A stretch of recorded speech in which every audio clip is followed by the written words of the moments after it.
ዘላለም ሕይወት አለው ትርጓሜው ማለት ነው ይልና ዝኬ ውእቱ ውስጥ ዘምሰማይ ወረደ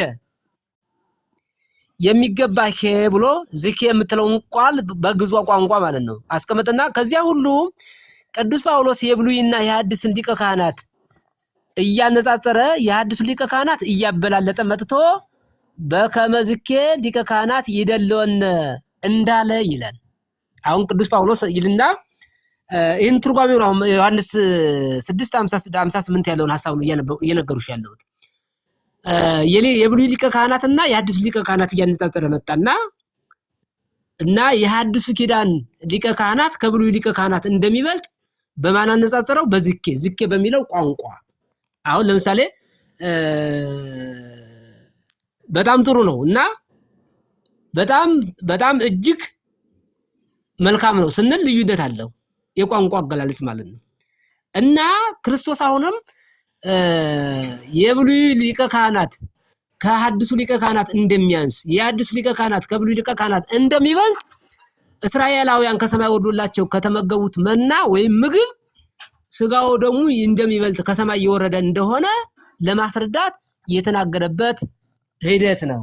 አንድ ሁለተኛ ደግሞ ከሰማይ የወረደ ማለት ወረደ መምህር ጳውሎስን አስገቢልኝ አንድ ሰው አውርጅልኝና መምህር ጳውሎስን አስገቢልኝ በደሙ ሌላው ወረደ ተሰባ ተሰገው የሚሉት ቋንቋዎች ፍጹም ሰው መሆኑን የሚያመለክቱ ናቸው። ፍጹም ሰው መሆኑ የሚያመለክቱ ናቸው። ማነሽ እህታችን የደሙ ፍሬ።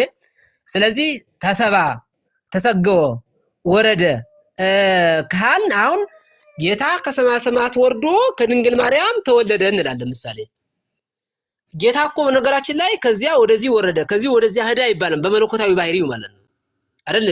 ዓለም በመሃል እጁ ናት እንጂ ሰማይ ዙፋኔ ናት፣ ምድር ደግሞ የእግሬ መረገጫ ናት ብሎ ነው የሚናገረው። ስለዚህ ሰማይ ዙፋኑ ከሆነ ምድር ደግሞ የእግሩ መረገጫ ከሆነች ምድር በሱ ውስጥ የተወሰነች ሰማይ በሱ የተወሰነ ነው እንጂ እግዚአብሔርን ምድርና ሰማይ ሊወስኑት አይችሉም።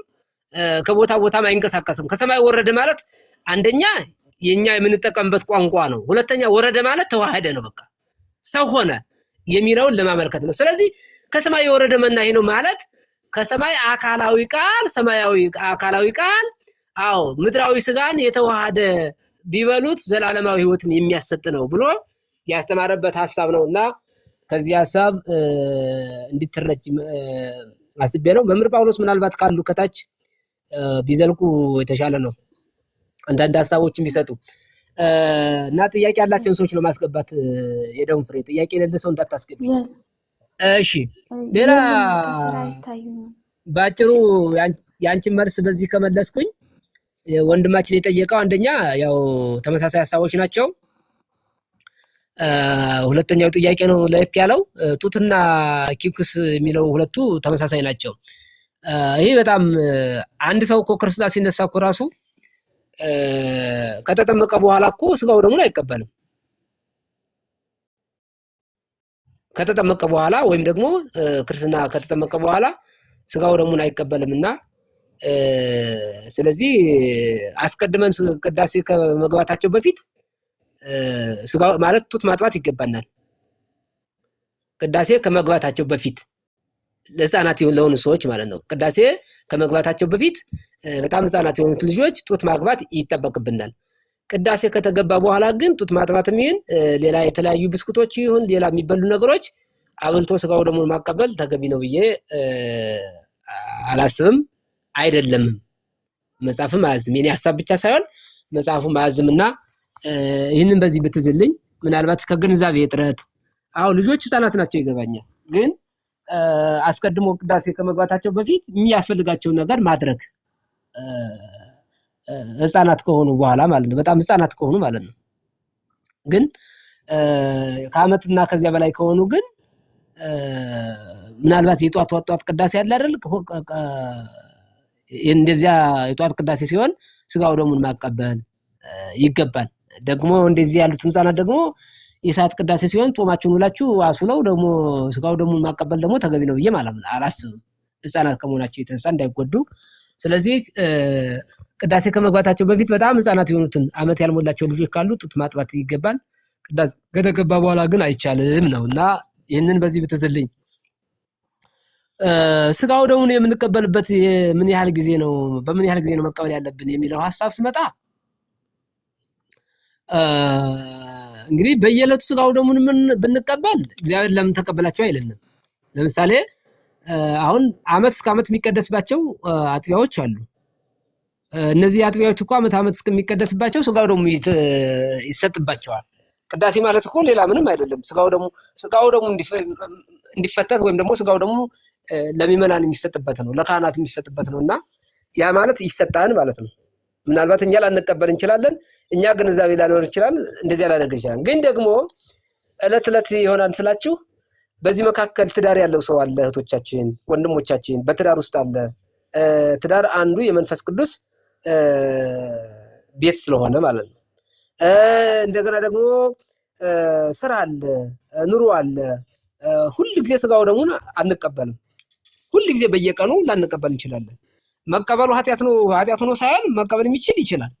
ግን ደግሞ ከስራ ጋራ ከኑሮ ጋራ ከትዳር ጋራ በአጠቃላይ ስጋው ደሙን ለመቀበል እኮ አስቀድመን ዝግጅት የምናደርጋቸው ነገሮች አሉ። ከተቀበልን በኋላም ደግሞ የምንጠብቃቸው ነገሮች አሉና እነዚህም ነገሮች ለመጠበቅ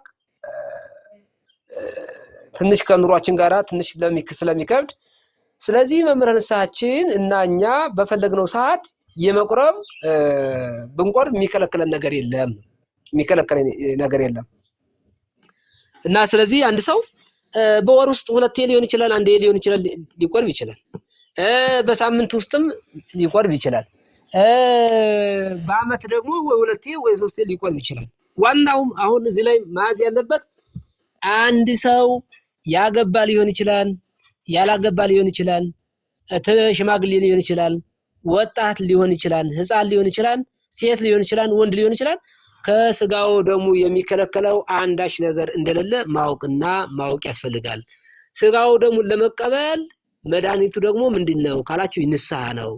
በንስሐ ተዘጋጅተን ስጋው ደሙን መቀበል አለብን። ይመናል በንስሐ ዝግጁ ከሆን ንስሐ አባት የምንዘው ዓላማው ለምንድነው አይደል? ንስሐ ለመግባት አይደለም፣ ለመማር አይደለም፣ ሃይማኖታችንን ለማጠንከር ሌላ እኮ ዓላማ የለውም። ስለዚህ ንስሐ ገብተን ስጋው ደሙን ለመቀበል ዝግጁ መሆን አለብን የሚል ሐሳብ ነው መልሴ። ወይም ደግሞ ምናልባት ከተረዳኝ ወንድሜ ይህንን ይመስላል። ሌላ ጥያቄ ካለ ተቀበላለሁ። አቤት ሰለሞን።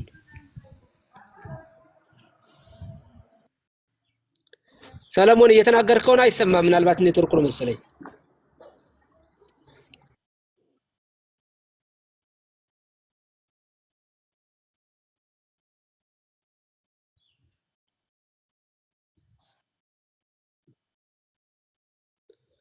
ይቻላል። አንተ ነህ አሁን መለስኩትን ጥያቄ መለስክልኝ የጠየቀኝ ነው እንዴ? እሺ እሺ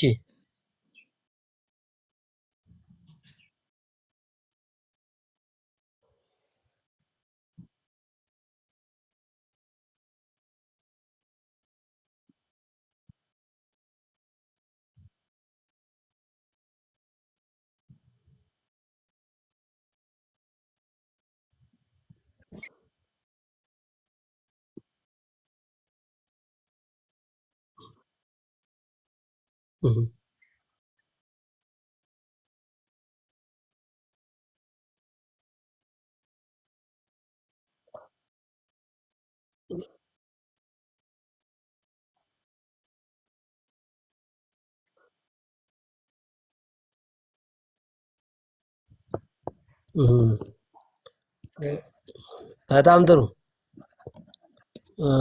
እንግዲህ ምናልባት እዚህ ጋር ተያይዞ የሚነሱ ጥያቄዎች ደግሞ የሚሰጡት መልሶች አንደኛ ምናልባት ካለበት አካባቢ ጋራ ንስሐ አባት እንዳለ አሁን እየነገርከኝ ነው። ግን በስራ ምክንያት ማግኘት አልቻልኩም የሚል ነው ሐሳብን የገለጽክልን። እሳቸውም ቢሆኑ ለዚህ ጊዜ መስጠት አለባቸው ብዬ አምናለሁ። አንተም ደግሞ ቀረብ ብለህ እሳቸውን የማግኘት ግዴታ አለብህ ብዬ አምናለሁ። ስለዚህ ይህንን በዚህ ያለውን ብታስተካክል የተሻለ ይመስለኛል። ምክንያቱም አሁን ንስሐ አባት እዚህም ይዘን ነበረ እዚያም አለ። አሁን እዚህ ሳለ ይዛሃል። አሁን ግን እሳቸውን ለቀ ለምሳሌ ሌላ ንስሐ አባት ይዛሃል። እርግጥ ክህነቱ አንድ ነው፣ ስልጣኑ አንድ ነው። ግን ደግሞ ለአንድ ሰው አንድ ንስሐ አባት ነው ሊኖረው የሚገባው ማለት ነው። ሁለት ንስሐ አባት ሊኖረው አይገባም። አንድ ንስሐ አባት ነው ሊኖረው የሚገባው አይደለ? ልክ እንደ ትዳር አንዲት ሴት ሊኖራት የሚገባው አንድ ባል ነው። አንድ ወንድም ሊኖረው የሚገባው አንዲት ሚስት ነው። ስለዚህ አንድ ምዕመንም ሊኖረው የሚገባው አንድ ንስሐ አባት ነው። እንግዲህ አንድ ንስሐ አባታችን የምንለቅበት ምክንያት ራሱ እኮ አለ አይደል? ምክንያት ያ ምክንያት ትክክለኛ ሆኖ ከተገኘ ንስሐ አባታችን ከንስሐ አባታችን ጋር የምንለያይበት ሁኔታ ሊኖር ይችላል። እንግዲህ በተለያየ ምክንያት ከዚህ ከኢትዮጵያ ካሉት ጋራ ተለያይተህ እንደ አባት አሁን ማክበር ይጠበቅብናል። የሆነ ነገር አትገናኝ እያልኩ ሳይሆን ግን ካጠገብ ካሉ መጀመሪያ ከእሳቸው ጋር ያለውን ነገር መፍታት ያስፈልጋል ነው። ግን ከትምህርትም አኳያ ከንስሐም ጋር አኳያ በዚህ ዙሪያ እንትን የማይሉ ከሆነ አማራጭ የለውም። አሁንም እዚሁ አካባቢ ሌላ ካህን ማስ ይጠበቃል ነው። ግን እሳቸው መጀመሪያ ማናገር፣ እሳቸው ጋር መገናኘት ግዴታ ይጠበቃል። እሳቸው ያለውን ነገር ይፈቱልሃል።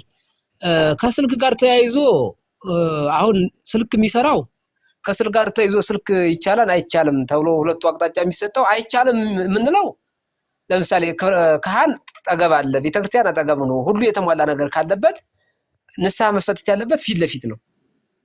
ካህኑ ባለበት ሚመኑን ባለበት ፊት ለፊት ነው መነጋገር ያለበት ማለት ነው።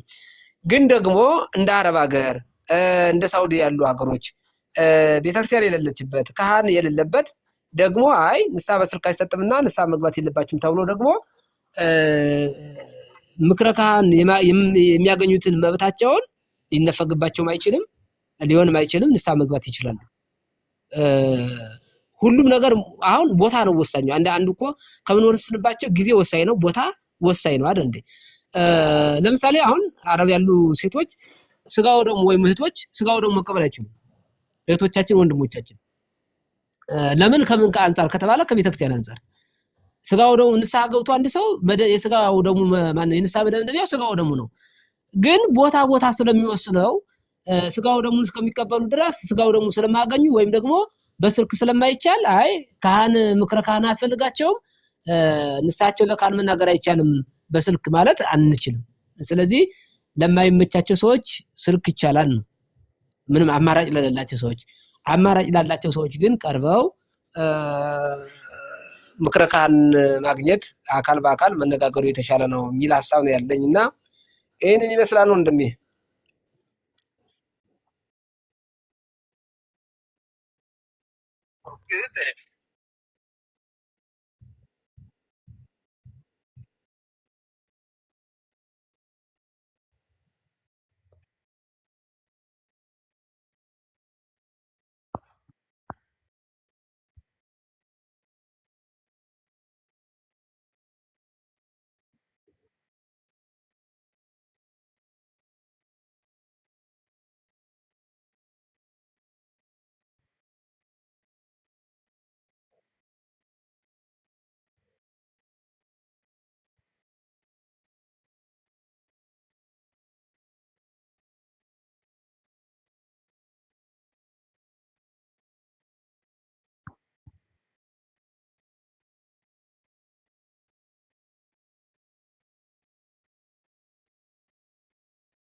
አይ ሐሳቡ ጥሩ ሐሳብ እኮ ነው።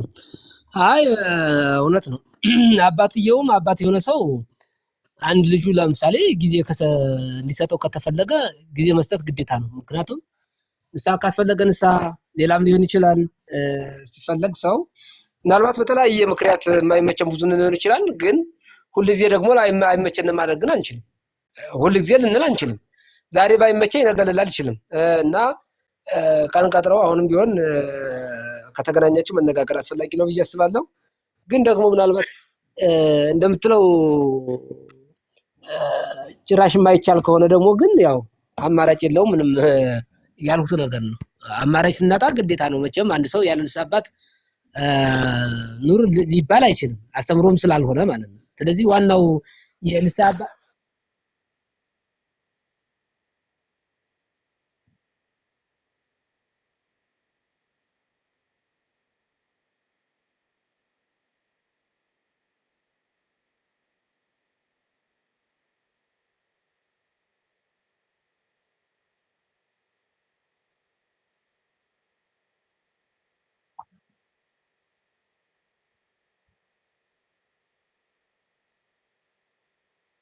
አይ ሀሳቡ ግልጽ ነው እኮ አሁን እኔ እኮ ምንም ግልጽ አድርጌልሃለሁ። ከቻላችሁ ያው እሳቸው ጋር ለመቀራረብ በጣም አስፈላጊ ነው። አዎ መገናኘቱ ጥሩ ነው። ከዚያ ደግሞ አቅጣጫ ይሰጡሃል። አንተም ደግሞ የራስን አቅጣጫ እንደ ልጅ አባት ብቻ ሳይሆን እኮ ልጅም እኮ መብት ስላለው መብቱን ወይም ደግሞ ግዴታም አለበት መብትም አለበታል። እያንዳንዳችን አሁን አባትም መብት አለው ግዴታም አለው፣ ልጅም መብት አለው ግዴታ አለውና ያለው ሁኔታ ማስረዳት ካልተመቻቸው እንደዚህ እንደዚህ ነው እኮ ብለው እንደው ምናልባት ሁልጊዜ የምታገኛቸው ነፍስ አባት ትስ ብለው ሊሉም ይችላሉ። ግን ከሆነ ሰው እኔ ምን ማለት ማልሰራለት ከሆነ ይዤ ምን ያደርግልኛል? ነፍስ ልጅ ይዤ ምን ያደርግልኛል? በእኔ በኩልስ ሌላውስ በነፍስ ልጅስ ቢሆን ምን ያደርጋል? እና ስለዚህ መመካከሩ ተጠግቶ መፍትሄ ሊሰጡ ስለሚችሉ እሳቸው ባለመመቸት ምክንያታቸውን ሊያስረዱ ስለሚችል ደግሞ አንተም አዎ ስጋው ደግሞ መቀበል እፈልጋለሁ ንስሐ መግባት እችላለሁ ከዚህ ከዚህ አንፃር እሱ ማግኘት አልቻልኩም የሚለውን ሐሳብ ስታቀርብላቸው የራሳቸው መፍትሄ ሊያመጡ ስለሚችል መነጋገሩ ጥሩ ነው የሚል ሐሳብ ነው። ምናልባት ግልጽ ነው ላም ብዬ አስባለሁ።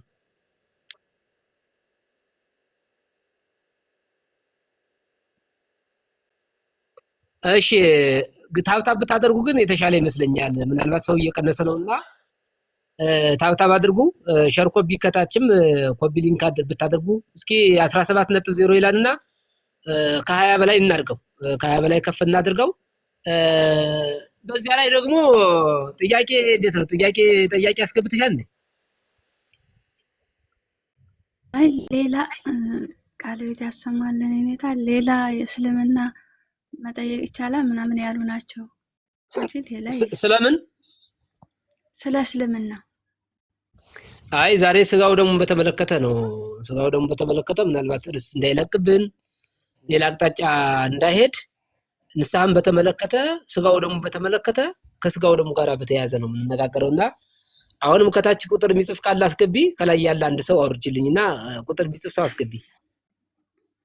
እሺ እናመሰግናለን። ወለተ አማኑኤል ጥያቄ አለሽ? እና አበበ አሁን ነው የመጣ እሱ ገስት ልኮ ስለሆነ ጥያቄ ካለው አበበ ሰላም ነህ?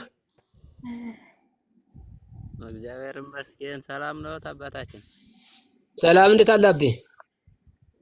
ክብር ለመድኃኒዓለም እኔ ጋር ሰላም ነው። በጣም እናመሰግናለን። ጥያቄ አለ እንዴ? ወለተ አማኑኤል አለሽ? እንዴት አለሽ? ሰላም ነው ወይ? ከየት ነው? እግዚአብሔር ይመስገን አባቴ። ጥያቄ አለሽ? ስለ ምልኩስና ነው የጻፈችልን እህታችን። ስለ እስልምና እኔ ነኝ ያሳሳትኩት። ስለ ምልኩስና የሚል ነው ርዕሱ። ስለ ቅዱስ ቁርባን ነው። ስለ ቅዱስ ቁርባን፣ ስለ ቅዱስ ስጋው ክቡር ደሙን ስለሆነ ሌላ ቀን ማለት ነው። እኔም ጥያቄ ነበር የቅድም፣ ሌላ ግን ርዕሱ እንዳይለቅ ስላሉ ነው የኔታ እህታችን። እሺ እንዴት አደራችሁ? ከላይም ከታችም አባቴ ይፍቱኝ ባርኩኝ። ወለተ አማኑኤል አንድ ጥያቄ አለችኝ። ጥያቄ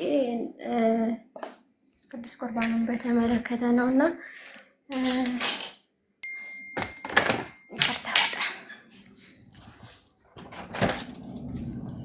እና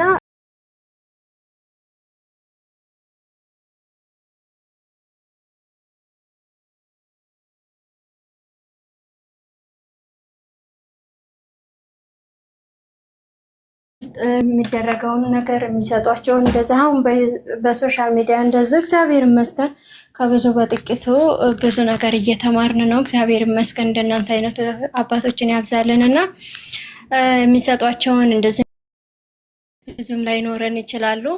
እግዚአብሔር ያክብራቸው። ደግሞ በመናገርም ቀስ ሚነት ብዙም ላይኖረን ይችላሉ። እግዚአብሔር ያክብራቸው። ደግሞ በመናገርም ቀስ ብሎ በማስረዳትም የሚረዳም ቤተሰብ አለ። እግዚአብሔር ይመስገንና ቅዱስ ቁርባኑን የሚሰጧቸው ትክክል ነው ወይ የሚለው ነገር ትንሽ ያወዛግበኛል። በእንትን ይሄ ምንድነው አላ በዛ ውስጥ ያው እንግዲህ ጸሎታችን እያደረግን የተፈቀደልንን መብላት ነው ያለብን እንጂ አጣዳፊ ንስሐ እንደዚህ ከሌለብን እንትን የምንል አይመስለኝም። እና መስገድ ተሰጥቷቸዋል። ሊቆርቡ ሲሉ ስግደት ተሰጥቷቸዋል በዛ በንስሐቸው ውስጥና ንስሐ መግባቱ እንዳለ ሆኖ ግን መስገድ መልካም ነው ወይ? በዛ አጋጣሚ ሊቆርቡ ቢሆኑ መስገድ መልካም ነው ወይ ወይስ እንደው ከእውቀት ማነስ ነው የሚለው ነገር ትንሽ ያወዛግበኛል። ተገቢ ነው ወይ እላለሁ። ሁለተኛው ጥያቄ ደግሞ አንዴ ከዚህ ላይ እስቲ ጥያቄውን ግልጽ ለማድረግ በባለ 50 ንስሐ ተሰጥቷቸው የሚጾሙ የሚሰግዱ አሉ አይደል እያልሽኝ ይለሽ? በጣም ጥሩ ቀጥይ። ኦኬ እና አንዳንድ ሁላችንም የራሳችን የሆነ ንስሐ አባት አለን። ንስሐ አባታችን አስተምረው ምን ብለው ለስጋው ደግሞ ያበቁናል። እግዚአብሔር ይመስገን አብቅተውን እያለ ግን በመሃል በቃ እንደዚህ ልጅ አለ ማለት እኛም የአባትነት ኃላፊነት አለብን። የልጅነት ኃላፊ አባቴ እንዴት ነው ምናምን ብለን መጠየቅ መልካም ነው።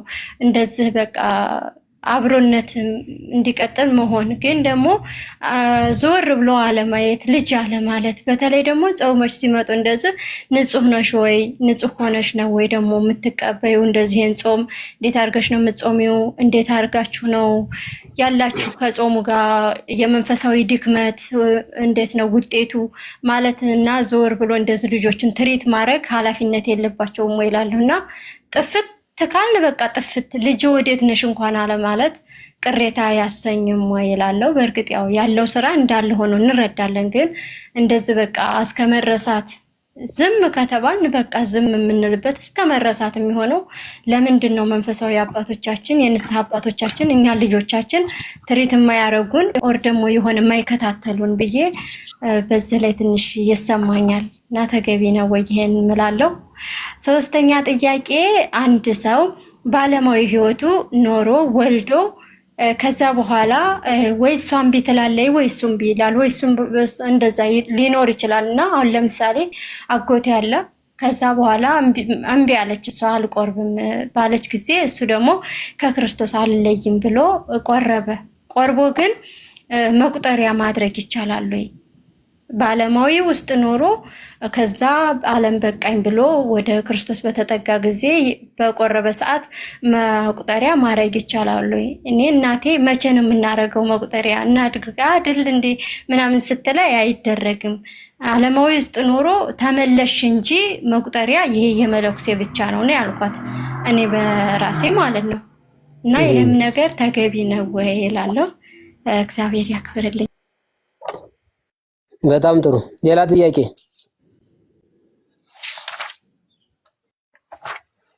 ጥያቄ ያለው አበበና ሸጋውን አበበ ጥያቄ ካለ እና ሸጋው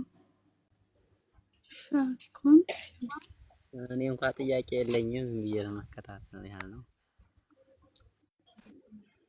ወንድማችን እንዳለው እሺ ሸጋዘ ኦርቶዶክስ የሚለው ወንድማችን ያው ስለ ምልኩስና ነበር ግን እሺ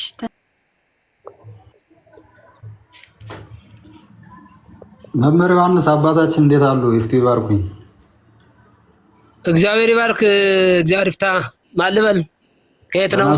ደህና ሰነበቱ? ሰላም ነው ወይ? የረሳው ነው አይደል? የረሱ ነው። ኧረ ቤተሰብ ነን። አዎ አይ እኔ በቅዱስ ቁርባን ጥያቄ የለኝም። እግዚአብሔር ይመስገን። እንዲያው ከገጠር የሚያስቸግሩ ስለ ምልኩስና የሚጠይቁ ሰዎች አሉ። ጊዜ ካገኙ ወደ መጨረሻ እሱን ጠይቆታለሁ። በጣም ጥሩ። ያው ምናልባት እርስ ይቻላል። እርግጥ ግን ምናልባት ያው እርስ ጋራ አንዳንዴ ከእርሱ እርሳችን እንዳንለቅ የሚል ሀሳብ ነው።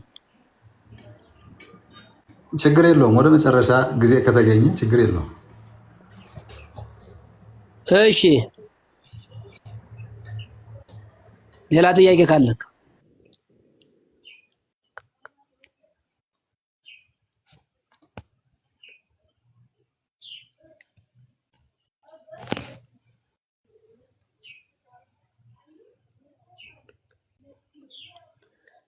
ሌላ ጥያቄ የደሙ ፍሬ ምናልባት ጥያቄ ሰው ካለ ተቀበይና አዝልቂ ወደ ላይ።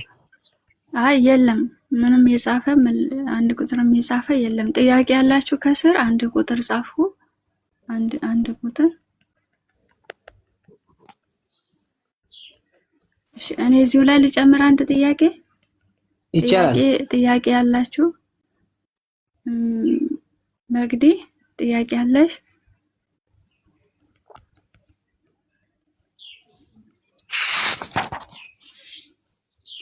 እሺ፣ እኔ አንድ ጥያቄ ልጨምር። እሺ፣ ቅዱስ ቁርባን መቀበል የማይገባቸው እነማን ናቸው? እዚህ ላይ የኔታ አቤት፣ ምን አልሽ? ቅዱስ ቁርባን መቀበል የማይገባቸው እነማን ናቸው? ቁርባን መቀበል የማይገባቸው እነማን ናቸው?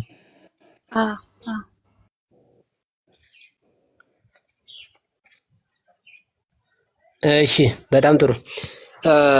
ወደ መልሱ እንምጣ። የመጀመሪያው ንስሐ ከበዓለ ሃምሳ ጋር ተያይዞ በአብዛኛው ይሰጣልና በዚህም ንስሐ ስግደት ጾም የሚጾሙ ልጆች አሉና እንዲሁ አይቻለሁ የሚል ጥያቄ ነው ያነሳችው። ጥያቄው በጣም አሪፍ ጥያቄ ነው። እኔም እንዲህ ያሉ ሰዎች ሲያስተምሩ ገጥሞኛል በአካል ራሴ እኔም ባለሁበት ቦታ። ይሄ አንደኛ አለማወቅ ነው፣ ዝም ብሎ ወይም አለመረዳት፣ መጽሐፍ አለማንበብ እንደዚያ ስለሚመጣ ከቅንነት ነው ብሎ ስለሚያስቡ ሊሆን ይችላል። እና አንደኛ ፍትሐ ነገሥት አንቀጽ 19 በዓላትን በተመለከተ ይህንን ብንመለከት በደንብ አድርጎ ይነግረናል። ለምሳሌ በእሑድ እንዲሁም በተከበሩ በዓላት ቀን መስገድ እንደማይገባን በደንብ አድርጎ ይነግራል። ይህንም ትርጓሜም ይናገራል። እና ምክንያቱም ምንድነው አሁን በዓላት ሰው ስጋው ደሙን ከተቀበለ በኋላ በበዓላት መስገድ መድከም እንደሌለበት ይነግረናል እና መጾም እንደሌለበት ይነግረናል መጽሐፍ። ይህ ምክንያቱ ምንድነው ከተባለ በዓላት የመንግስተ ሰማያት ምሳሌዎች ናቸው ይላል። የመንግስተ ሰማያት ምሳሌዎች ናቸው። ስለዚህ መንግስተ ሰማያት ከገባ በኋላ አንድ ሰው ድካም አለብኝ ብሎ ድካም አለብኝ ማለት የለበትም። ድካም የለበትም። መንግስተ ሰማያት ከገቡ መውጣት ካገኙ ማጣት የለም። ድካም የለበትም። መላእክትን መስሎ መኖር ነው እንጂ አሁን ስግደት የድካም ምልክት ነው። ላበት ይወጣል፣ ድካም አለ፣ መውጣት አለ፣ መውረድ አለና ስለዚህ በበዓላት መጾም ወይም በበዓላት መስገድ መንግስተ ሰማያትን አላገኘውም እንደማለት ነው። አልወረስኩም እንደማለት ይቆጠራልና ስለዚህ ንስሐ ደግሞ ሲሰጥ አሁን ጾም የሌለው ንስሐ፣ ስግደት የሌለው ንስሐ፣ ጸሎት የሌለው ንስሐ፣ ስጋው ደግሞ የሌለው ንስሐ፣ ምጽዋት የሌለው ንስሐ ሊሆን አይችልም። እና በበዓለ ሃምሳ በጥቅሉ እነዚህ ነገሮች ሊደረጉ አይገባም ነው። ግን እንዳልሽው በአንድ አካባቢ እንደዚህ የሚያደርጉ ሰዎች አሉ። ስህተት ነው። እና በዓለ ሃምሳ የደስታ ጊዜ ነው። ንስሐ በራሱ ምንድን ነው? ጸጸት እኮ ነው አይደለ? ማዘን እኮ ነው።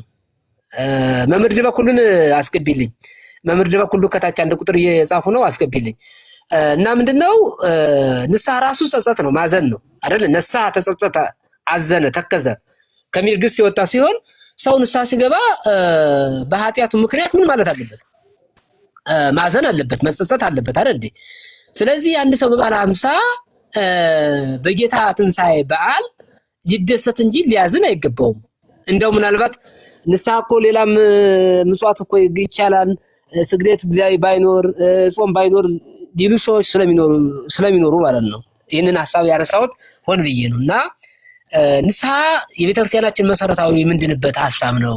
ግን ደግሞ አንዳንዴ ሐሳቦችን መረዳት ማወቅ ደግሞ አስፈላጊ ነውና ከመጽሐፍ ጥሩ ነገር አደረግነ ስንል ከመጽሐፍ እንስትና እንወርቃለን፣ ሌሎችም ወደ ስህተት ውስጥ እናስገባለን እና በባለ 50 ምን አይባልም አይሰገድም፣ በባለ 50 ምን አይልም አይጾምም። እና ይህንን በደንብ ጥንቃቄ ማወቅ ያስፈልጋል። ምክንያቱም በዓሉ የበዓላት በኩር ነው በነገራችን ላይ አይደል እንዴ? አንዳንዴ አሁን ለምሳሌ ሕማማት ላይ ለምሳሌ ባለ ወልድ ሊሆን ይችላል ወይም የእመቤታችን በዓል ስትውል እንዳጋጣሚ ሕማማት ላይ ከዋለ እንሰግዳለን።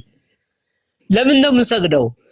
ከወራዊ በዓሉ ይልቅ ዓመታዊ በዓሉ ወይም ደግሞ ሕማማት ስለሚበልጥ ማለት ነው። ሕማማት ደግሞ ራሱ የስግደት በዓል ስለሆነ አንዱ የሐዘን በዓል ስለሆነ ደስታም አለበት። እርግጥ ክርስቶስ በመሞቱ እኛን አድኖናል፣ ስቅላቱ አድኖናል። በሌላ በኩል ደግሞ በመገረፉ ለእኛ ብሎ በመሞቱ ደግሞ ሐዘን አለና ስለዚህ የሐዘንና የክርስቶስን ሕማማትና መከራ የምንቀበልበት ስለሆነ አሁን በዚያ ሰዓት ምን እንላለን?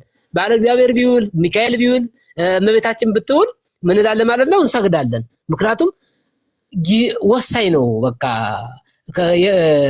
አሁን ወቅቱ ስለ ሕማማት ነው እንጂ ስለ እመቤታችን ወይም ደግሞ ስለ ባለወልድ ወይም ስለ ሚካኤል አይደለም። እዚያ ላይ ሕማማት ላይ ለምን ግብረ ሕማማቱም ስንክሳሩም ሁሉም የሚያወሩት ስለ ክርስቶስ መከራ ነው አይደለ? ስለዚህ ያ ነው የሚሆነው ማለት ነው። ሌላ ጊዜ ግን ስንሄድ ዕለተ እሑድ ሊሆን ይችላል፣ ባለወልድ ሊሆን ይችላል። እንደ ሌላ ቀኖች ላንሰግድባቸው እንችላለን። ስለዚህ ባለ 50 ሄደን ምን አንልም ማለት ነው? አንሰግድም ወይም ደግሞ አንጾምምና መጾምም መስገድም ባለ 50 ላይ በጣም ክልክል ነው። ፍትሐ ነገሥት ካላችሁ በአፕሊኬሽን አንቀጽ 19ን በደንብ አድርጋችሁ ስለ በዓላት የሚናገረው መመልከት ይጠበቅባቸዋል ወይ ማየት ይቻላል። እንደው በዚሁ ተጨማሪ ይሰጣሉ መምህር በኩሉ እኔ እንደው ከጀመርኩ አይቀር ብዬ ነው።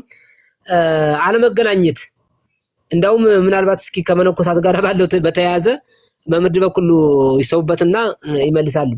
ከንስሐ አባት ጋር አለመገናኘት የጠፋሽ እንዴት ነው?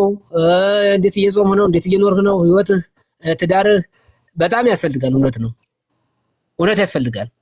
ግን ደግሞ ካህኑ ብቻ አይደለም በነገራችን ላይ አይደለ እንዴ? አሁን ለምሳሌ አባትና ልጅ በአንድ ቤት ውስጥ ሲኖሩ ወይም ደግሞ በራሳቸውን ችሎ ሲኖሩ አባት ብቻ ጠያቂ አይሆንም፣ ልጅም ጠያቂ ነው። አባቱ ልጅም አሁን ይሄ የሁለቱም ኃላፊነት ነው። በቃ ሁለቱም አሁን ምናልባት እኛ እርግጥ ትልቁን ሸክም የተሸከምነው አባቶች ብንሆንም እርግጥ ነው አባት መቅደም አለበት። እውነት ነው፣ እረዳለሁ። ልጁን መንጋውን መሰብሰብ አለበት። ግን ደግሞ የካህናቱ ነው ብቻ የአባቶች ብቻ ነው ብዬ ግን አላስብም። ሚመኑስ እውነት ለመነጋገር አሁን ንስሐ አባት እኮ የሚይዘው ወይ ዓመታት ሲደርስበት ወይ ወልዶ እንዳጋጣሚ ክርስትና ወይም ደግሞ ሊያገባ ከሆነ እውነት ነው። እነዚህ ነገሮች በንስሐ አባት የሚፈጸሙ ናቸው፣ ግዴታ ነው።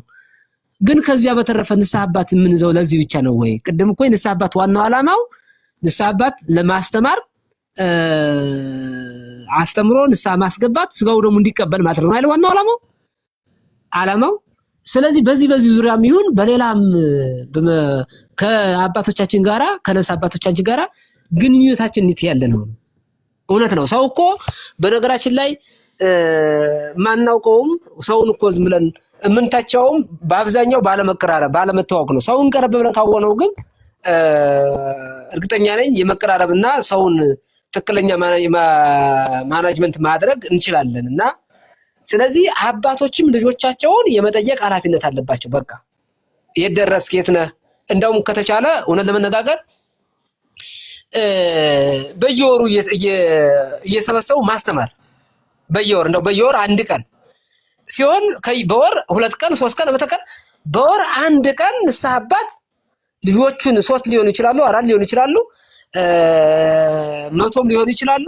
እንግዲህ እንደ ሁኔታው እንደ ቦታው አስቸጋሪ ነው።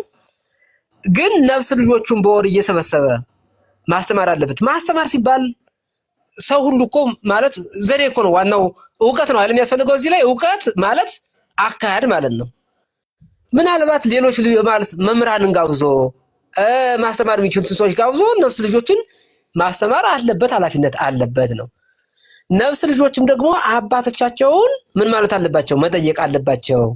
አባቴ እንዴት ብለዋል ብሎ የልጅነት ኃላፊም ሊገባው ሊሰማው ይገባል የሚል ሐሳብ አለኝ እና በጣም ግንኙነት ሊኖረው ይገባል። እንደው ይሄ አገር ቤት እዚህ አካባቢ ያለ ብቻ ሳይሆን አሁን ውጭ ያሉ እህቶቻችን ወንድሞቻችን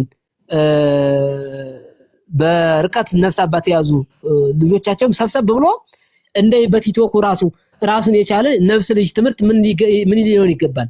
ሊሰጥ ይገባል። ሁሉን ለመነጋገር እንደው እንዲህ ያሉት ነገሮች እንደውም ልንሰራባቸው የሚገባ ልንርባቸው የሚገባ ነውና ውጭ ያሉት እህቶቻችን በአካባቢ ካህን የሌላቸው ቤተክርስቲያን የሌላቸው እህቶቻችንና ወንድሞቻችንንም እንዲህ ንስሐ የያዙትን ሰብሰብ አድርጎ ካህን ማስተማር አለበት።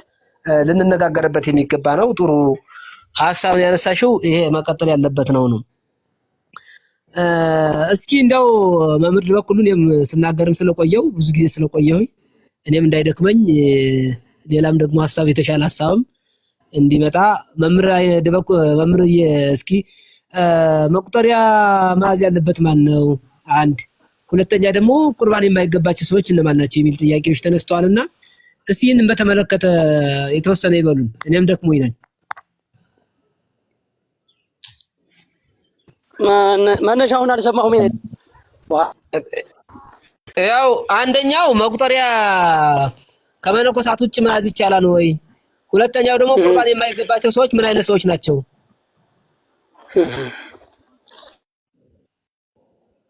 በእነኚህ ላይ ነው። አዎ ጥሩ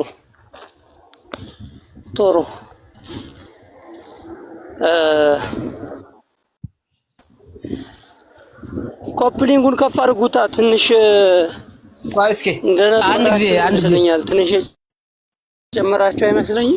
አንዴ ኮፒሊንግ አድርጉ። ሁላችሁም ኮፒሊንግ አድርጉ። በእግዚአብሔር አንዴ ሁላችሁም ኮፒሊንግ አድርጉ። እስኪ ከታች ይደረጋል፣ ግን ቁጥሩ እየጨመረ አይደለም እንደሆነ አልገባኝም። ወይኔ እየታየኝ አይደለም። 4 ቁጥር ነው የሚታየኝ። እኔ እንግዲህ ኮፒሊንግ ሲደረግ አይቻለሁ፣ ግን 4 ቁጥር ነው የሚታየኝ። እኔ ወይ እንግዲህ 9K ነው 9K ገብቷል። ለኔ ግን 4 ነው የሚታየኝ። አይ አሁን ኔትወርክ ነው የሚሆነው እንጂ 9K ገብቷል። በቃ አሁን እስኪ ለተወሰነ ደቂቃ እሳቸው እየመለሱ እናንተ ጆሮአችሁን ለእሳቸው ሰጣችሁ፣ እጃችሁ ግን ታብታቡና ሸርኮቢው ላይ እስኪ በደንብ አድርጉ። እንደው ለ5 ደቂቃ ሲሆን ለ10 ደቂቃ ሳታቋርጡ ቀጥሉበት። እሰው ይቀጥሉ።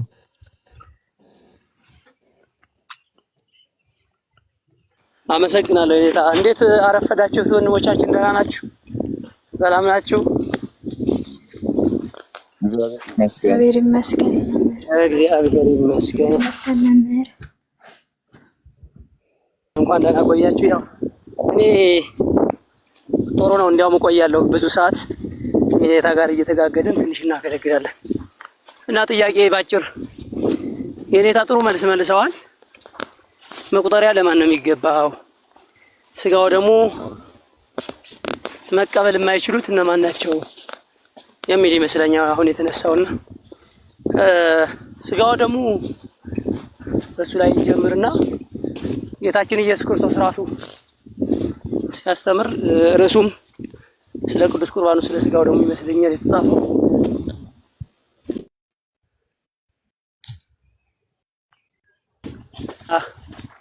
ደሜን የማይጠጣ የዘላለም ሕይወት የለውም፣ ስጋዬን የሚበላ ደሜን የሚጠጣ ግን የዘላለም ሕይወት አለው፣ እኔም እስከ ዓለም ፍጻሜ ድረስ አድሬበት እኖራለሁ፣ ዘላለም ሁልጊዜም ከእናንተ ጋር ነኝ ብሎ ተናግሯል።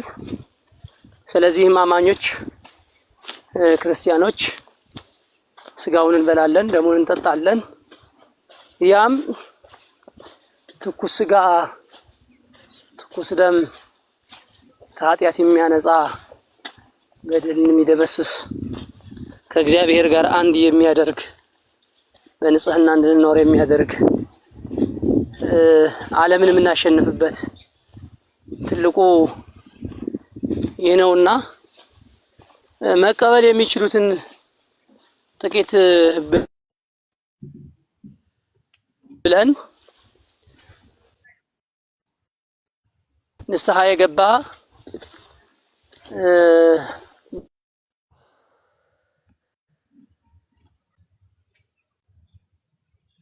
በአግባቡ ቀኖናውን የጨረሰ ጋዋለን ስንሸመግል እንቀበላለን እስከ ዕለተ ሞታችን ድረስ።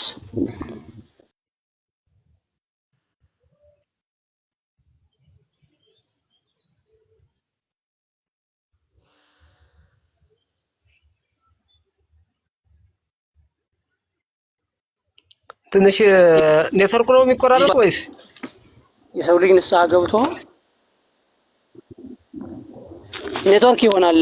ወደ ቤት እየገባሁ ነው። አሁን እንኳን ቦታም ይዤ ቁጭ ብዬ እንትን እላለሁ።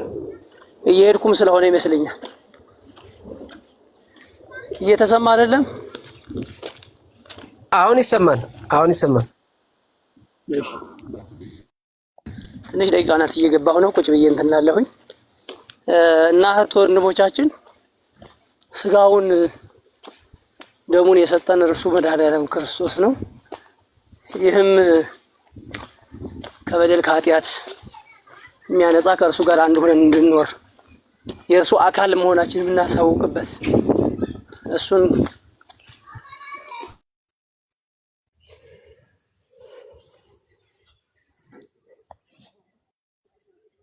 መምሰላችን እሱ ጋር አብረን ህይወት ይኖራቸዋል ተብሎ የተጻፈውን ለመተግበር አብረን ለመኖር ለመዳን ነው የምንቀበለው። የማይቀበሉት በኃጢአት ውስጥ ያሉ፣ በዘረኝነት ውስጥ ያሉ፣ በዝሙት ውስጥ ያሉ፣ ሃይማኖታቸውን የካዱ እነኚህ አይቀበሉም። በርኩሰት ያሉ ይገርማችኋል። ዛሬ ቀርቶ ነው እንጂ ዛሬ ሁሉም ዝም ብሎ እንዲሁ ነው የሚቀበለው ሁሉ እንዲሁ። አንዳንድ ጊዜ አስታውሳችሁ ከሆነ ህጉን ያሟላ ስርዓቱን የጠበቀ እውነት እግዚአብሔር ያዘዘውን የጠበቀ ብዙ የለም፣ ጥቂት ነው ያለነውና እኛም ጭምር ልንሳሳት እንችላለን። ህጉን ያልጠበቁትን ቀድሞ አባቶቻችን እንኳን አይደለም ንስሐ ያልገባውን ንስሐ ገብቶ እንኳን በልቡ ላይ ትንሽ መጠራጠር ትንሽ ችግር ያለበትን ያውቁ ነበረ። አንተ ዛሬ ከስጋው ከደሙ ተመለስ፣ ለስጋው ለደሙ አልበቃህም፣ ቆይ እያሉ ምስጢሩ ተገልጾላቸው ይህንን ይናገሩ ነበር ደጋግ አባቶቻችን። አይ ዛሬ አልበቃህም፣ ዛሬ በቅተሃል እያሉ ይከለክሉ ነበር። በእውነት የጸኑ ደጋግ አባቶቻችን። ዛሬ እንደዚህ አይነት የሚናገርም የለም፣ ብንናገርም ሰሚ የለም። ንስሐ ግቡ ብላ ቤተክርስቲያን ታስተምራለች። በበደል እንዳትቀበሉ ታስተምራለች። እና መቀበል የማይችሉት ባጭሩ ንስሐ ያልገቡ፣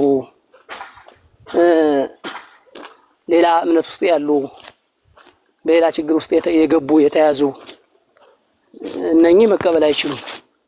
ከዚህ ውጭ ግን ያመነ የተጠመቀ ንስሐ የገባ በስጋው ደሙ ነው እንትኑን ንስሐውን መጨረሱ ነው ራሱ። አሁን ንስሐ ጨርሶ ሰው ለቄደር ነው የሚሮጠው ይመስለኛል። በአሁኑ ሰዓት ንስሐውን ጨርሶ ቄደር ከተጠመቀ እንዲያው ወደ ስጋው ደሙ አይሄድም። ብዙ ሰው በቃ ቄደር መቼ ነው እንዴት ነው ቄደር ምን ወስደው ምናምን በቃ ይህን ነው ብዙ ሰው እየጠየቀ ያለው። ያን እንደጨር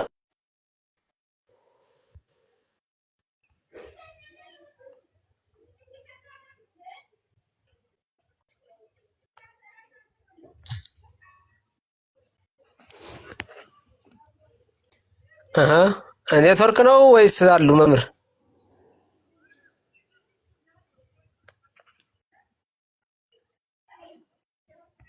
ምን ነው ኔትወርክ ያዛቸው እንዴ መሰለኝ። ጥያቄ ልጠይቅ ወጡ ከታች ምናልባት ከታየሽ ደግሞ ፍሬ ዲያቆን እስኪያስ የሚል ካየሽ እስኪ ላይ በይልኝ። አሁን ገብተው ታይተው የነበረ ጠፉኝ። እንደገና ላስገባቸው ብዬ የለውም ኔትወርክ አስወጥቷቸዋል መሰለኝ። ካሉ መተዋን መምርድ በኩል ነው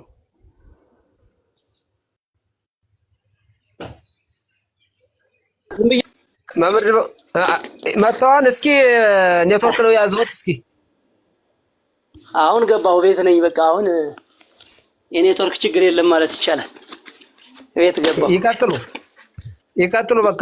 እና ስጋውና ደሙን መቀበል የማይችሉት በዘረኝነት ውስጥ ያሉ ንስሐ ያልገቡ እንዲሁም ደግሞ በሌላ ሃይማኖት በሌላ ችግር ውስጥ ያሉ እንጂ ሌላ ሁሉ ንስሐ የገባ ጊዜ የእድሜ ገደብ ራሱ የለውም። ስጋው ደግሞ የእድሜ ገደብ የለውም። አሁን ብዙ ሰው ትንሽ ነው፣ ትንሽ ናት፣ እድሜዋ ገና ነው እየተባለ ይከለከላል። ይገርማችኋል። የኔታ አይታችሁ ሰምታችሁ ከሆነ ሴት ልጅ ይሄ ምንድነው ወር አበባ ላይ በደረሰች ጊዜ 15 ዓመት ምናምን ከሞላች አይ መቆረብ የለብሽም ስጋው ደግሞ መቀበል የለብሽም ተብላ የምትከለከልበት አንዳንድ ቦታዎች አሉ። እየተማሩ እያወቁ ሲሄዱ ነው ወደ ስጋው ወደ ደሙ የሚመጡት። በዛ ደግሞ ሲቀጥል ደግሞ አንዳንዶቹ አይ ብንሳሳትሳ ብለው ደግሞ ከስጋው ከደሙ ርቀው የሚኖሩ ደግሞ አሉ። ብንሳሳትሳ እንደዚህ ብንሆንሳ ብለው ደግሞ ማለት ነው። እና ከስጋው ደግሞ በእውነቱ መራቅ አይገባም። ልንርቅ የሚገባው እንዴት ነው ካላችሁ በንስሐችን እስከምንጨርስ ይፍቱኝ እስከምንል ድረስ የቀኑናችን እስከምንጨርስ ድረስ እንከለከላለን እንጂ በወጣትነት ዘመናችን ከስጋው ደግሞ የሚከለክለን አንዳችም ነገር የለም። በሽመገሉም ጊዜ በሽምግልና እንደዚህ የሚከለክል የለም። ብቻ በኃጢአት ውስጥ ሆነን እንዳንቀበል ነው የሚከለከለው። ይህንን ተግባራዊ ማድረግ ነው። አመታት፣ ጊዜያት፣ ወራት ይትበሉ ለጌሰም የተባለው አንዱ ይህ ነው። ለነጋ አትበሉ ሀበነ ዮም ብለን ስንጸልይ ዛሬ ስጠን ነው የምንለው። ብዙ አስታውሳችሁ ከሆነ የዕለት እንጀራችንን ዛሬ ስጠን ነው የምንለው አይደል? ይሄ የዕለት እንጀራ የሚባለው አንዱ ትልቁ ስጋው ደግሞ ነው። ካንተ ጋር የምንገናኝበት ያንተን የሱን ስጋ የሱ እንደምንቀበልበት እና ይሄ ደግሞ ጊዜ አይሰጠውም። ወራት አይሰጠው፣ ጊዜያት አይሰጠው፣ አመታት አይሰጥ።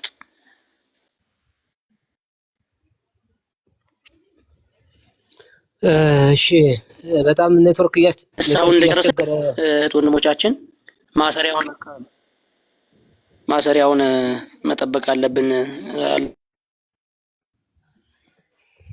በጣም ጥሩ እናመሰግናለን።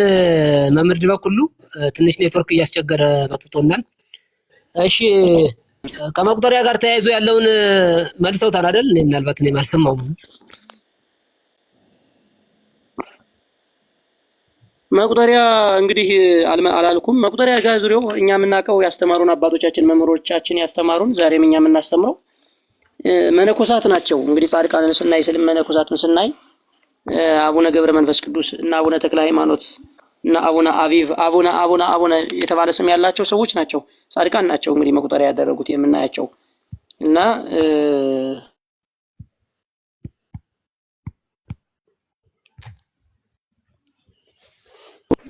በቃ የሚፈቀድ አይደለም።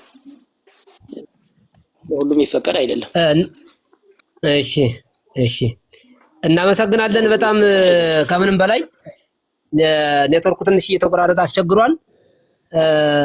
እስቲ ታብታብ አድርጉ። አሁንም ሰዓት ሳታቋርጡ ለተወሰነ ሰዓት ታብታብ አድርጉ።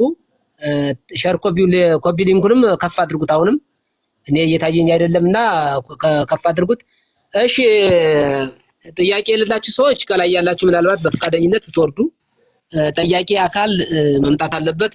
ነገሮቻችን ማስከድ የምንችለው በጥያቄም በተነሳ በጥያቄ መልኩ አንዱን አንስተን ከምንል ሰው የሚገባውን ጥያቄ ሲነሳ ነው። ጥያቄውን መሰረት አድርጎ ያ ጥያቄ ሲመለስለት ይገባዋልና የኔታ አቤት እንደዚህ ቢደረግ ሌላም ያው እንግዲህ ስለ ስጋውና ስለ ደሙ በደንብ ማያውቁም ይኖራሉ። ጥቅሙን ከዛ አንጻር ሌሎች ደግሞ ሌላ እምነት ተቋም በሌላ እምነት የሚኖሩ ደግሞ ስጋውን ደሙን የማይቀበሉ አሉ እና በዛ ዙሪያ ላይ ጥያቄ ያላቸው ገብቶ በመጽሐፍ ቅዱስ ማስረጃ ከሌላ እምነትም ገብቶ የሚጠይቅ ካለ ቢያሳትፉ የሚል ሀሳብ ለመስጠት ነው። በጣም ጥሩ፣ ችግር የለውም እናደርጋለን። እስኪ ከአንድ ሰው በፈቃደኝነት ምናልባት ጥያቄ የሌለው ሰው ቢወርድ ግርማ ሚን መስለኝ ከታች ዳንኤል ያሰማል። ጥያቄ አለኝ። ይቅርታ፣ በጣም ይቅርታ። አንዴ እሺ፣ ጥያቄን እንቀበላለን። ሄኖኬ አንድ ሰው በፈቃደኝነት ምናልባት ጥያቄ የሌለው ሰው ቢወርድና ከታች አንድ ሰው ብናስገባ።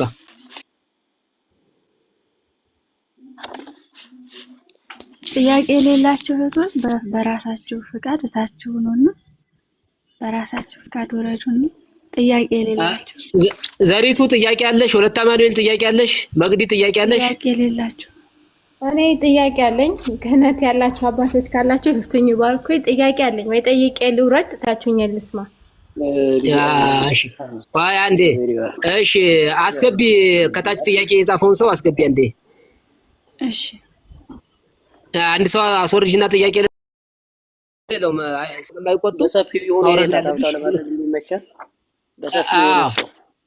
ታብታብ አድርጉ። እሺ በሰፊው ይሁን እርሱ እኔን ቀይሩ። እሺ አሁን ማን ሄኖክ ጥያቄን አቅርብ። እሺ እግዚአብሔር ያክብርልኝ። በጣም ነው የማመሰግነው። እንኳን ለጾመ አብይ በሰላም በጤና እንኳን አደረሳችሁ ላለው በቅድሚያ ጥያቄ ምንድነው? ይሰማል አይደለ? አዎ። እሺ ጥያቄ ምንድነው? ሜካፕ ማለት እግዚአብሔር በአምሳሉ የፈጠረን በስላሴ አምሳል ተፈጥረን ግን እዚህ ጋር ስህተት አለ እዚህ ጋር እንትና ስህተት አድርገሃል እያልን ነው የምናጸዳው። ቁርባን ላይ ነው ጥያቄው ወንድማችን። ቅዱስ ቁርባን አቁ ወደ ቁርባን ነው፣ ከቁርባን ጋር ተያይዞ ነው። እህቴ አቸኩይ እና ሜካፕ ስህተት እንደሆነ ይታወቃል። ሜካፕ ማድረግ ማለት ነው እና በተክሊልም በቁርባንም ሲጋቡ እንትን ሜካፕ ተሰርተው መተው እንትን ቁርባን ሲቀበሉ እናያለን፣ በሰርግ ወቅት ማለት ነው። እና ያንን ለምንድን ነው ሜካፕ ተሰርተው መተው ቁርባን ሲቀበሉ የማይመለሱት? ማለት ተመለሱ ይሄ ትክክል አይደለም ተብለው ለምን አይመለሱም? ሜካፕ ተቀብተው ስጋው ደግሞ ሲቀበሉ ለምንድን ነው ዝም ብሎ የሚያቀብሏቸው ብዬ ጥያቄ ይሄ ነው። ከተረዳችሁኝ አመሰግናለሁ። እሺ ሌላ ጥያቄ ያለው? ይፍቱኝ ይባርኩኝ አባቶች ካላችሁ ያው አሉ መሰለኝ። ይቅርታ ዛሬ ገና መግባቴ ነውና ሲያስተምሩ የሰማሁት ስለ ቅዱስ ቁርባን ወይም ስለ ንስሐ በዓለ ሀምሳ ላይ አሜን እና በዓለ ሀምሳ ላይ አሁን ለምሳሌ አንድ ቆራቢ ሰው በተለያየ መንገድ ኃጢአት ይሰራል። በዓለ ሀምሳ ቀን ሙሉ ንጹሕ ሆኖ ሊቆይ አይችልም። እኔ ለምሳሌ ሰው ጋር ተጣልቼ ስለ ራሴ ነው የማወራው። ከሰው ጋር ተጣልቼ ስጋው ደሙን አልተቀበልኩም። ንስሐ አባቴ ለምን አትቀበይ ምን ሆነሽ ነው ብለው ሲቆጡኝ፣ አይ በዓለ ሀምሳ ስለሆነ ጾም፣ ጸሎት፣ ስግደት ስለሌለ ያስቀየምኩትም የተቀየምኩትም ሰው ስለነበረ ጾሙን እየጠበቅኩ ነው ባልኩበት ሰዓት በጾሙ ሰዓት ጾምም ጸሎትም ስግደትም ሊሰጡኝ፣ ነገር ግን በእግዚአብሔር ይፍታ እንዲቀበል ይቅርታ አጠያይቀውን እንዲቀበል አድርገዋል። እና ይሄ ነገርስ እንዴት ይታያል? አሁን በዓለ ሀምሳ ላይ ንስሐ የለም ተብሎ በቃ ንስሐ የለም ፊሽካ ነው በሚባል ነገር ብዙ ስራዎች ይሰራሉ። እነዚህስ እንዴት ነው መቆም የሚችሉት? እሺ ሰምቻለሁ። ሌላ ግርማ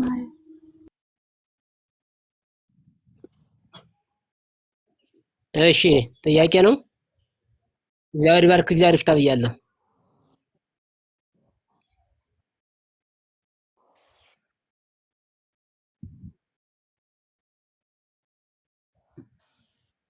አይ ምናልባት እዚህ ላይ ግን ከሩስ ጋር ብነድ ምናልባት መቁጠሪያን ብታውት አሁንም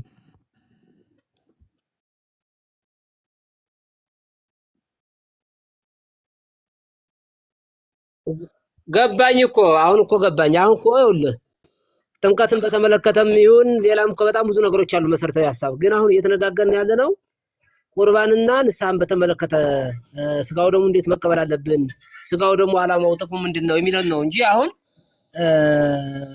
መቁጠሪያም አዎ ስለ መቁጠሪያም ይሁን ስለ ምንኩስናም ይሁን ስለ ጋብቻም እኮ መነጋገር ይችላል። ግን እርሱ ሰፍቶ ሌላ ውስጥ እንዳንገባ እርሱ እንዳንስተው ብዬ ነው እንጂ ያንተ ሐሳብ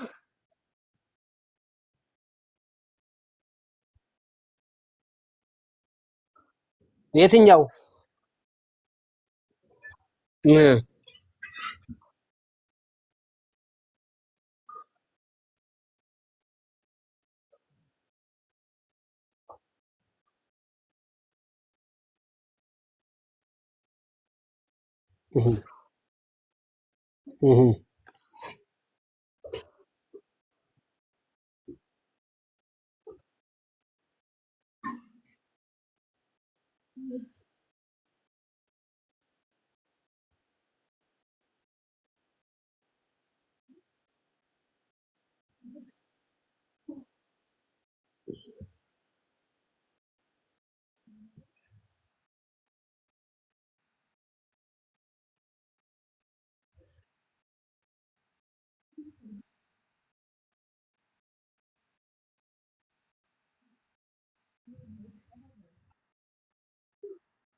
በጣም ጥሩ መልሱ ይመልሳል።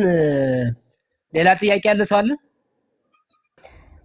ይፈቀድልኛል ልጨምር አባታችን? ጨምሪ ጨምሪ። እሺ እግዚአብሔር ያክብርልኝ። አሁን ብዙ ጊዜ በቅዳሴ ሰዓት አብዛኛው የምንሰራው ስራ ነው ብዬ አስባለሁ። አብዛኛው ሰዎች ቅዳሴ እየተቀደሰ ቅዳሴ የህብረት ጸሎት ነው። ማንም ሰው ቅዳሴ ላይ የግሉን መጽሐፍ ይዞ መጸለይ የለበትም የህብረት ቅዳሴ እስከሆነ ድረስ። ነገር ግን ብዙ ቆራቢያን የማየውም ነገር ስለሆነ ብዙ ቆራቢያን በተለይ እርገት ከመውረዱ በፊት አባቶች ስለሚቆርቡ ነው። ሰዎች የሚቆርብ ሰው ካለ ክርስትና ስሙ እንትን ይባልና ጸሎት ይደረጋል። አባቶች ጸሎት እያደረጉ ነገር ግን የአባቶች ጸሎት አይበቃም፣ እኛ በግላችን መጽሐፍ ይዘን ነው የምንጸልየው የቁርባን ጸሎት ተብሎ ይጸልያል። እና ይሄ ነገርስ አይጋጭም ወይ? እኔ የራሴን ጥያቄ ነው መጠየቅ የምፈልገው። ምክንያቱም አባቶች እየጸለዩ ነው፣ ቅዳሴ ነው። አሁን ሀሳብሽን ተረድቻለሁ እኮ በቅዳሴ ላይ ሌላ የግል ጸሎት ይቻላል አይቻልም አይደል? ዋናው ጥያቄው ቆራቢዎች ካልጸለይን አንቆርብም የሚሉም ስላሉ ማለት ነው። በቃ ተረድቼሻለሁ። ይቻላል አይቻልም፣ ዋናው መልሱ አሁን ነጥቡ ላይ ነው ሀሳቡ። ጥያቄያችሁን ለማስረዳት በጣም ያው ከሰዓት መቆጠብ አንጻር ነው። አሁን በቅዳሴ ላይ ጸሎት ይቻላል አይቻልም? የግል ጸሎት አለቀ። እሺ ሌላ ጥያቄ ያለው ሰው አለ? እሺ ለማንኛቸውም እነዚህ ጥያቄዎች ይመለሱና መምህርን ማቆማሉ።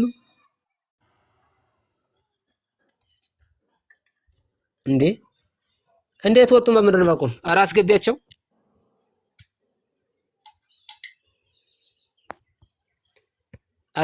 አስገቢያቸው። እኔ ያስገቧቸው ነው። አስበዋቸዋል። አዎ መምህርን ማቆም ይግቡ። በሕግ አምላክ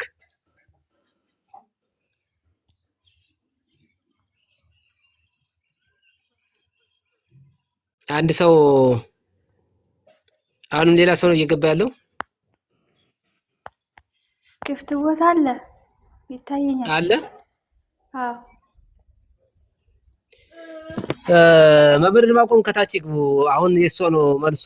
እኔም ስላረፈርኩኝ እኔንም ለማገዝ እሷም መልስ መምህርን ማቆም ይግቡ እባክዎት።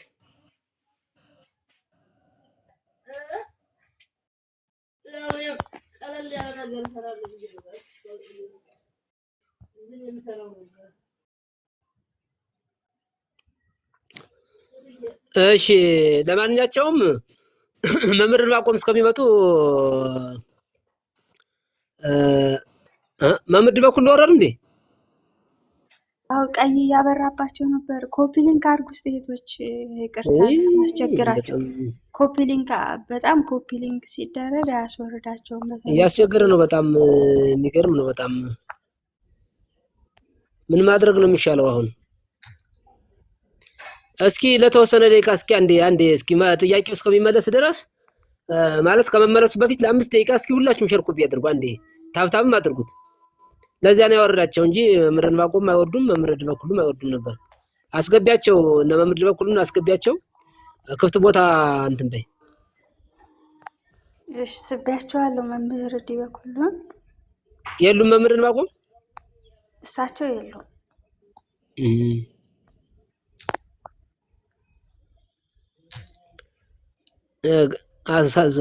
እሺ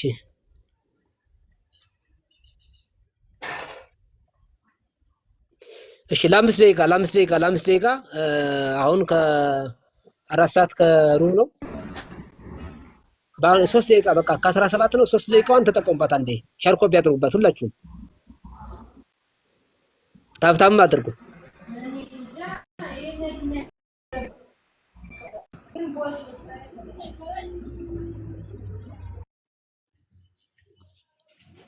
አሁን ምናልባት መምህራኖች ለመግባት ክፍት ቦታ ማስቀመጥ አለብሽ። ቦታው ገስ የላከው ሁሉ እንዳታስገቢ። ጥያቄ የሌለው ሰው ካልሆነ መግባት የለበትም። ጥያቄ ያላችሁ ሰዎች እና የሚያስተምሩ ሰዎች ናቸው መግባት ያለባቸው። እሺ አለ ክፍት ቦታ እንዳለ ከመጡ ስባቸዋል። በጸሎት እንዴት አለሽ እቴ? እንትን በይ ሰው ካለ እኔን ታውርጂኛለሽ። ጥያቄ እንትን እንዳለ ስራ እንኳ ብዬሽ አውርጂኝ። እሺ ችግር የለም። እሺ ዛሬ እንዴት አደርሽ? እግዚአብሔር ይመስገን ደህና ነኝ። እግዚአብሔር ይመስገን። ጥሩ ነው። አንቺን ተከትዬ መጥቼ አሪፍ ጥያቄ ያገኛል። እንዲህ ሲገኙ መምህራን መጠየቅ ነው።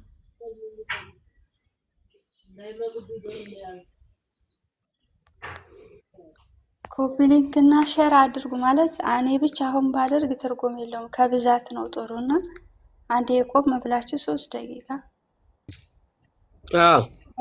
ኮፒ ሊንክ ብቻ እንትኑ ታብታቡ ይቆይ። ታብታቡ 30 ሺህ ደርሷል ኦሬዲ። ኮፒ ሊንክ አድርጉት። እንመለሳለን። ኮፒ ሊንክ አድርጉት። አንዴ ለተወሰነ ደቂቃ 2 ደቂቃ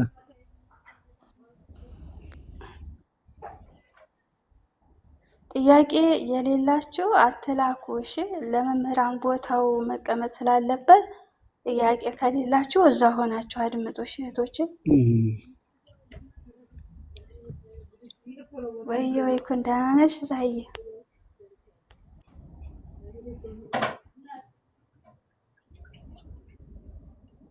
በጣም ጥሩ። አሁንም ቀጥሉበት። እሺ እንግዲህ ምናልባት መምህራንና ወርዷቸዋል ተመልካችና ሲመጡ አስገቢልኝ።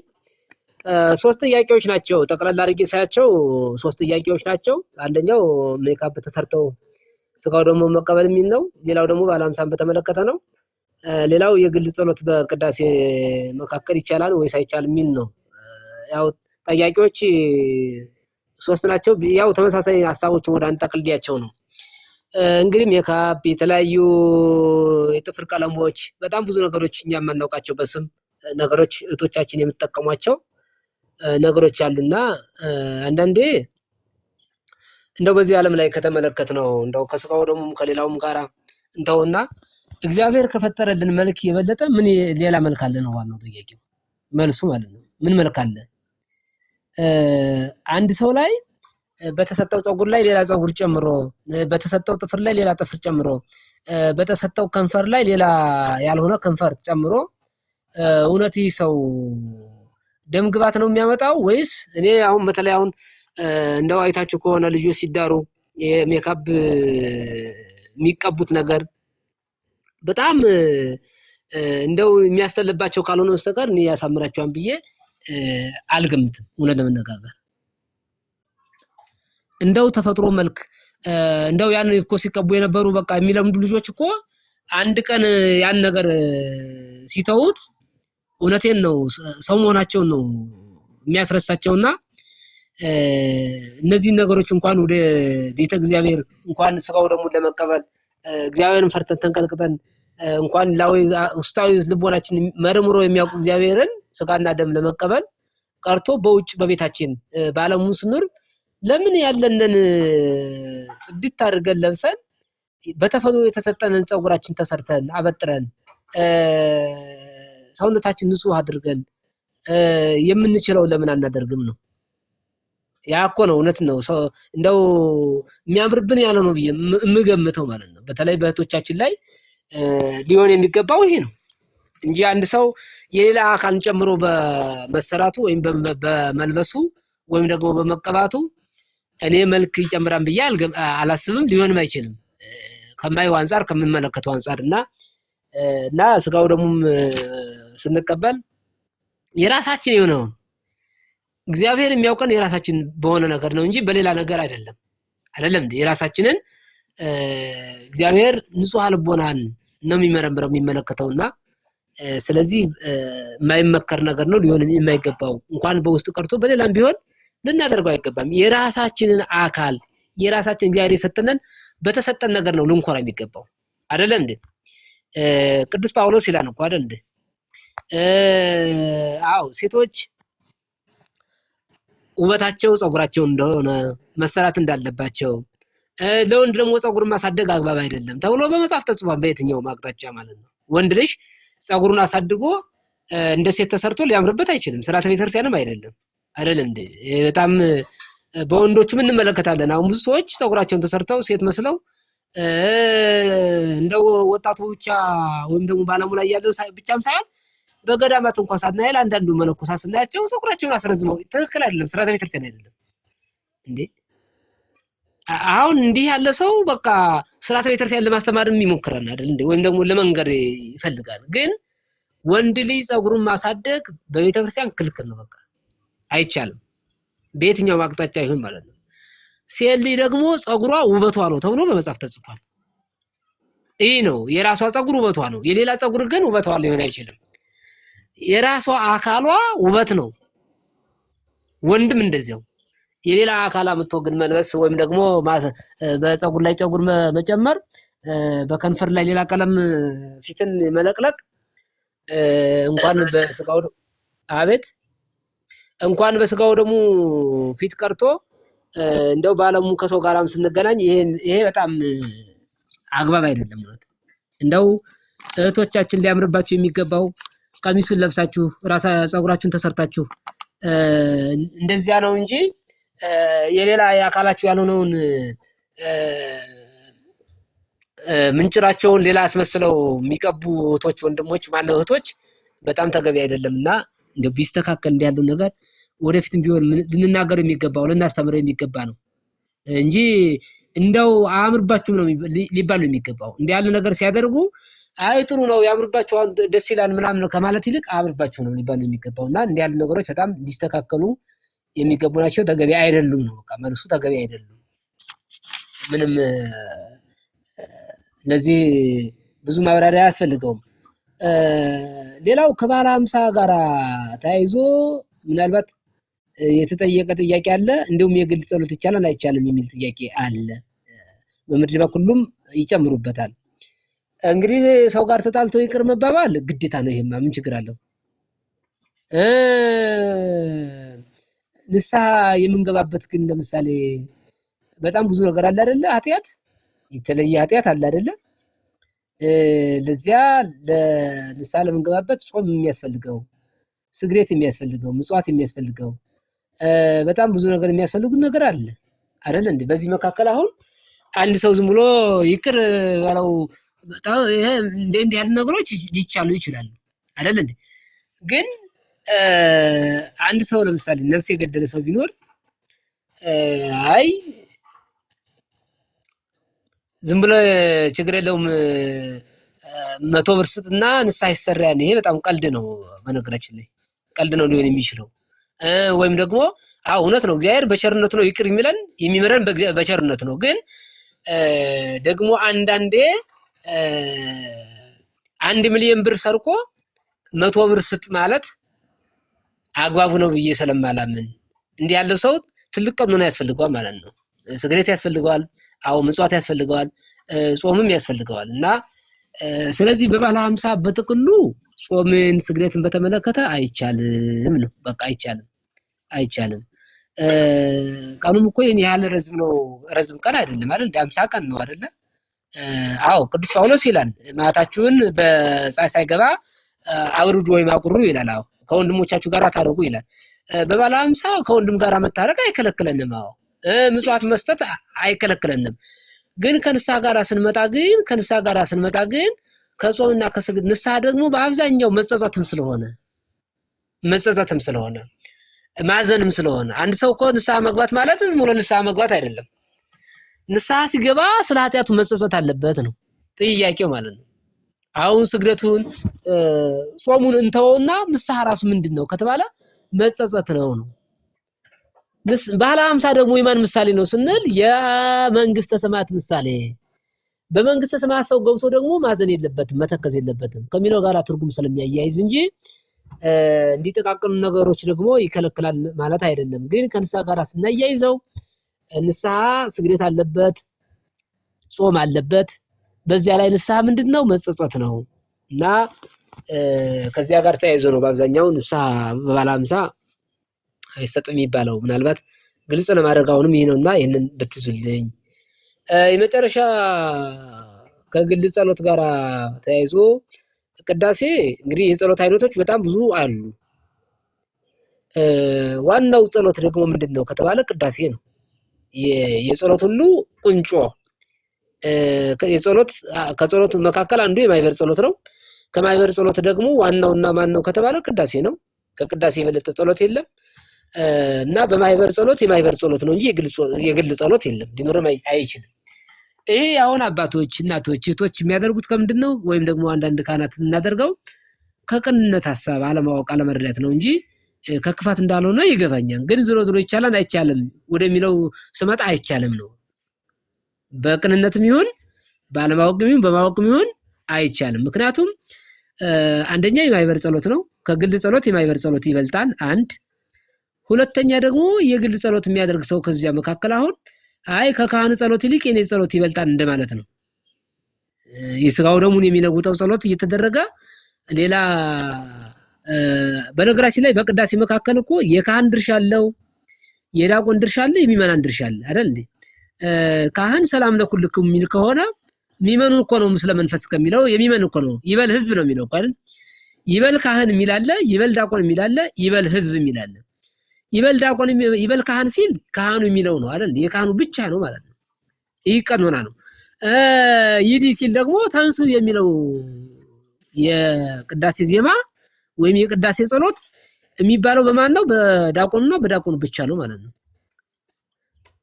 አዎ ምስለ መንፈስከ ወይም ደግሞ ተሰጦ ምስለ ሰላም ለኩልክሙ የሚለው ተሰጦ ተንሱ የሚለው ተሰጦ ተቀባይነት ግን ለማን ነው? ለህዝብ ነው እና ስለዚህ ሰላም ለኩልክሙ ሲል ካህኑ ሚመናኑ ምስለ መንፈስከ ማለት ይገባልና ስለዚህ ሰላም ምስለ መንፈስከ ማለቱን ትቶ የግል ጸሎት የሚያደርግ ከሆነ ይሄ ትክክል ነው ብዬ አላስብም። እግዚኦ ማረነ ሲባል ሚመኑም እግዚኦ ማረነ ብሎ የሚቀበለው አለ ራሱን የቻለ አይደለም እንዴ? እንደውም ስሉስ ቅዱስም ተሰጦ የሚመናን ነው። ስለዚህ አብሮ መጸለይ ይገባዋል እንጂ ለብቻ ሌላ ጸሎት ከቅዳሴ ውጭ ጸሎት መጸለይ አግባብ አይደለምና ስለዚህ በቅዳሴ መካከል መጸለይ ሳይሆን ቀጥ ብሎ ቆሞ ማስቀደስ፣ ቅዳሴውን መስማት፣ ካህኑ የሚያዜመውን በሰፊ አይዳው ባንቃይደው ልቦናን ማለት ንጹህ አድርጎ አሁን ንጹህ ምንድነው የሚለው ገንዘባችሁ ባለበት ልቦናችሁ አለ የሚለው ጌታ። ስለዚህ ቅዳሴው በሚቀደስበት ልቦናችንን ቀጥ አድርገን እግዚአብሔርን ማሰብ፣ ተሰጦ ደግሞ የኛ ፈንታ ደግሞ ሲደርስ መቀበል፣ ስግዱ ሲባል መስገድ፣ ተንሱ ሲባል ተነስቶ ጸጥ ብሎ መቆም እና እንደዚህ ያሉት ነገሮች መከታተል እንጂ ግል ጸሎት ከገባንማ ቅዳሴውን እዚያ የገባንበትን ዓላማ ረስተን አንዘግተናልና የግል ጸሎት ስንገባም ጌታ ሆይ እንዲያድርግልኝ እንዲያድርግልኝ ወደሚል አቅጣጫ የሚገባም ሰው ስለሚኖር ስለዚህ በቅዳሴ መካከል የግል ጸሎት የለም ከቅዳሴ የበለጠም ጸሎትም የለምና ይህንን እንድትዙልኝ ነው። ጥያቄያችሁ ተመልሷል ብዬ አስባለሁ።